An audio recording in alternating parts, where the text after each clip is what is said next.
ఈరోజు చదువుల తల్లి సరస్వతీదేవిని స్తుతిస్తూ ఒక చక్కని పద్యాన్ని వివరించబోతున్నాను. క్షోణితలంబునన్నుదురు సోకగమ్రొక్కును తింతు సైకత శ్రోణికి ఝంచరీకతియ సుందర వేణికి రక్షతామర శ్రేణికి దోయ జాత భవ చిత్త వశీకరణైక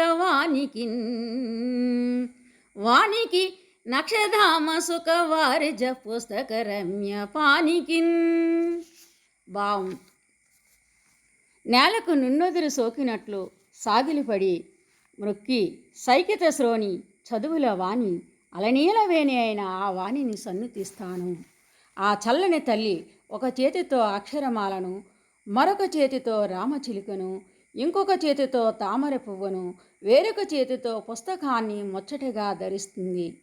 సుధలు వర్షించే తమ సుందర సుకుమార సూక్తులతో అరవింద భవని యొక్క అంతరంగాన్ని ఆకర్షిస్తుంది. తన కటాక్ష వీక్షణాలతో సురనికరాన్ని కనికరిస్తుంది. ధన్యవాదములు.